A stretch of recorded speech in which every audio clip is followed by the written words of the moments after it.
Gusto mong mabilis na umasenso sa buhay, ang kailangan mo ay multiple sources of income. Gandang araw po, ako po si CRP ng Jim Dipo. So, ikukwento ko lang sa inyo yung mismo personal na karanasan ko. So, for the longest time, meron naman talaga akong negosyo. Nakita nyo, gumagawa tayo ng gym equipment, tapos may sariling gym. Pero napansin ko kasi, parang ang bagal nung paglaki nung kumpanya ko. So, na-realize ko, dapat talaga may sari-sari ka talagang sources ng income mo. So, ito, perfect example kasi itong proof of completion natin para kay Sir June Baichon ng Poblacion, Tampisan, Zamboanga del Norte.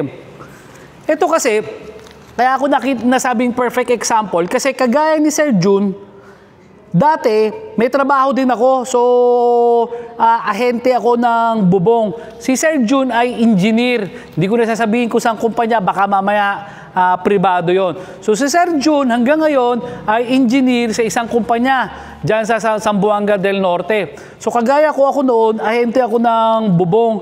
So, naisip ko noon, kung yung sweldo lang talaga yung pagbabasihan ko or magiging source ng income ko, kaya makapag-provide nung sweldo ko para sa pang-araw-araw namin na pangangailangan. Pero kagaya mo, baka mamaya katulad ko, pag minsan hindi lang din sapat yung sweldo ang source of income. Especially sa akin kasi single parent ako.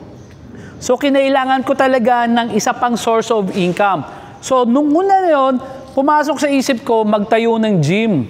So, ahente ako ng bubong, at the same time, meron din akong gym business. So, ngayon, kaya naman ako napasok dito sa fabrication na to kasi gusto ko talaga na magkaroon ng sarili kong gym.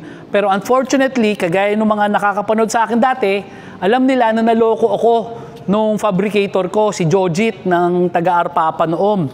So, naloko ako nung fabricator ko, kaya napilitan ako na gumawa ng sarili kong gym equipment. So, at that time, ahente ako ng bubong, tapos may sarili akong gym. Pero yung pagiging fabricator ko noon, parang sideline lang. Ang main talaga na business ko doon is yung gym business.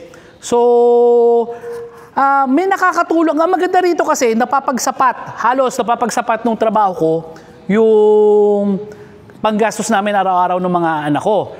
Pero ngayon, maganda rito, yung gym business kasi nakakapag-provide ng iba pang mga gastusin namin. So, nakakatulong yung gym business. Tapos, yun na nga, siguro, aksidente rin in a way na lumakas yung fabrication ko. So, naging tatlo na ngayon yung sources of income ko. Yung sweldo ko, yung kita ko sa gym business, at saka sa fabrication. Doon ko napansin, nung nagsimulang umikot yung financial career o financial planning ko. So, mas naging mas mabilis, mas dahan-dahan hanggang bumilis yung paglaki nung kumpanya. So, gato rin yung kay Sir June. Maganda rito kasi kay Sir June, engineer siya sa isang electric company ata, or sa isang electric company. Tapos nagtayo siya ng sarili niyang printing business. Okay. So, at the same time na nagtatrabaho siya, may printing press din siya. Tapos, nag-isip si Sir June ng kung ano pa ang pwedeng additional na source of income niya.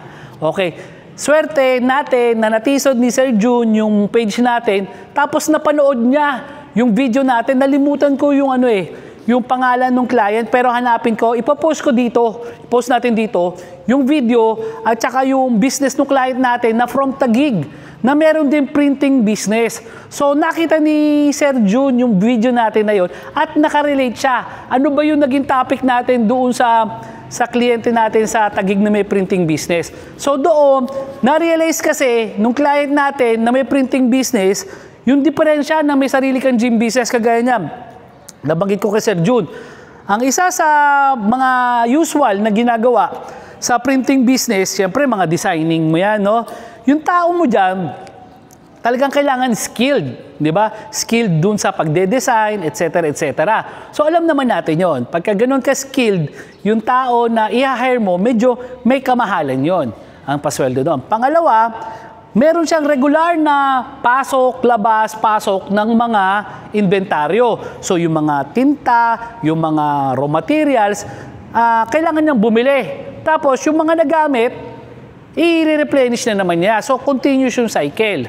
Pangatlo, so nagsimula si Sir June ng basic na basic yung mga gamit niya, pero from time to time, nag-upgrade siya ng mga equipment niya. Yun yung sinasabi niya pag minsan na parang hindi ko nare-realize yung profit ko. Bakit? Kasi umiikot yung kinikita nung printing shop, pinambibili rin niya ng mga updated na mga makinarya at alam naman natin yon. So from time to time, nagiging updated talaga yung mga makina para sa isang printing machine, printing business.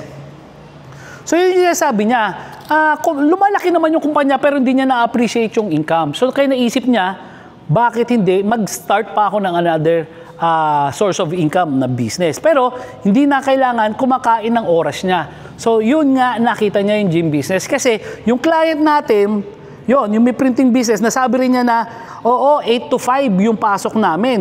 Pero dahil sa printing business, pag minsan nagmamadali, may puyatan yan. Pag minsan extended yung working hours mo. So doon siya napapagod. Pero dito sa gym business, yun yung kagandahan ng gym business. Una, isang beses ka lang maglalagay ng kapital.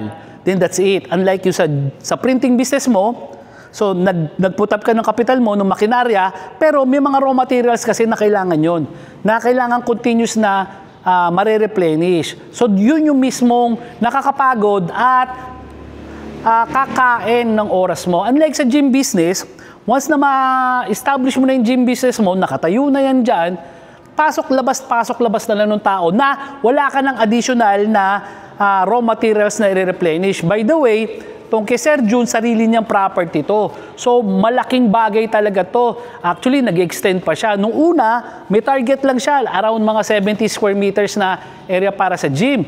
Pero mukhang na-realize ni Sir June na kailangan pang lakihan. So, una, package silang. Itong makikita nyo na gamit, package ito para kay Sir June. Pero nagdagdag pa siya dyan ng ibang equipment para maging package deep.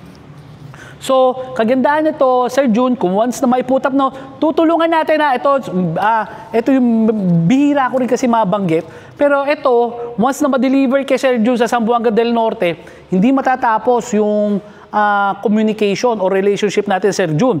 Kasi mas mapapakinabangan mo ako sa pagbibigay ng gym business tips. By the way, Sir June, salamat nga pala doon sa pasalubong mo. Binigyan ako ng pasalubong ni Sir June ng danggit eh.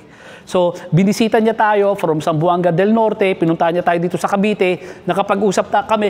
Abangan niyo yung video na yon, ipopost ko yung one-on-one na usapan namin ni Sir June. So again, Sir June, di pumunta ka rito, may mga natutunan ka na mga gym business tips na hindi natin napag-usapan online, di ba? Baka mamaya, later on, may ma-realize ka na may mga sitwasyon dyan sa gym business mo na hindi natin napag-usapan, feel free na kausapin ako. So yun yung advantage ng mga clients ng Gym Depot kasi hindi natatapos yung communication, relationship natin sa pag-deliver ng equipment. Mas mapapakinabangan nyo ako after sales kung paano pagsinupin naman yung gym business nyo. So again, sigurado ako dito na malaking bagay itong gym business na additional na source of income ni Sir June. Bakit? Ito ngayon ng Sir June, di ba, na pag-usapan natin. Pwede kang mag-expand nung printing business mo. At pwede kang mag-expand doon sa gym business mo sa susunod in the future. Pero between the two, marirealize mo yung gym business, makakapag-expand ka nito nang hindi kakain ng oras mo. So ito ngayon yung sasabi ko, dito ka lalaki na lalaki yung kampanya mo. Kasi bakit? Si Sir June may sariling sweldo doon sa kumpanya na tinatrabaho niya, engineer siya. Si Sir June may kinikita doon sa printing press niya. At si Sir June ngayon na magkakaroon ng gym business, kahit 100% nung kikitain niya sa gym business na to, pwede niyang iipunin. Which is yun yung ginawa ko sa Gym Republic ko, yung kinita nung Gym Republic Cavite City, nung 2023, 2024, inipon ko yon. Nung naipon ko 1 year, 100% nakita nung Gym Republic Cavite City, nipon ko na 1 taon, nakapagtayo tayo ng Gym Republic Tarlac City. So dumadami ngayon yung sources of income ko. Hindi lang yung fabrication, hindi lang isang gym. Noong 2024, naging 2 ng gym. At ngayon, 100% kong inipon yung kita ng Gym Republic Cavite City at Gym Republic Tarlac City.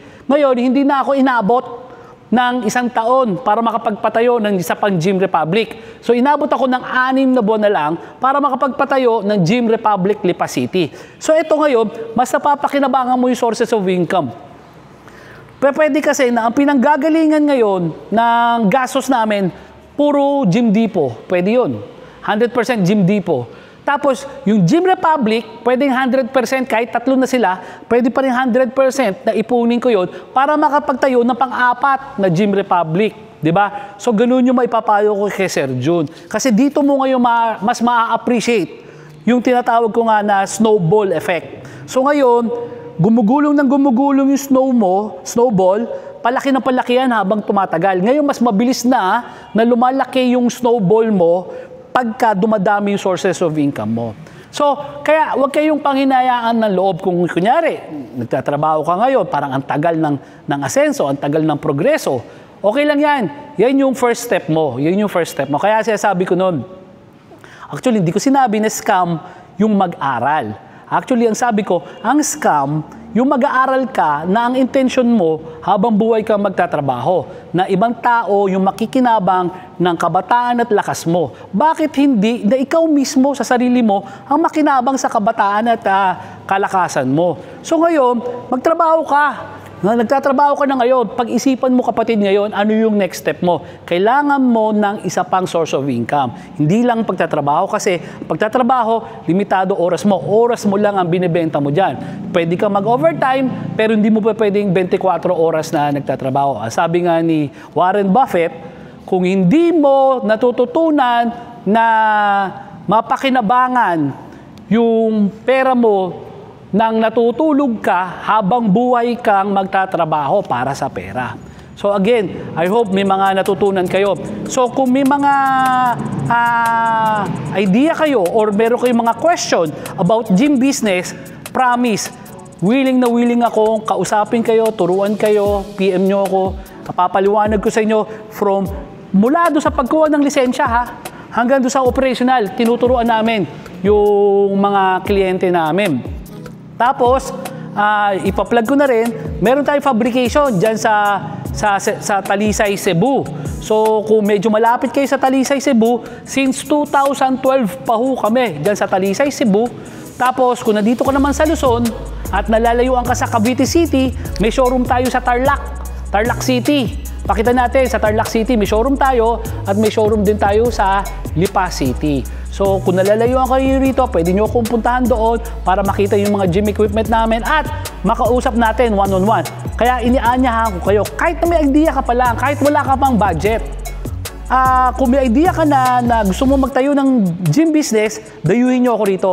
At willing na willing ako kausapin kayo one-on-one para maipaliwanag sa inyo kung paano magsimula ng gym business at bakit maganda ang gym business. Ako po si RP ng Gym Depot. Gandang araw po.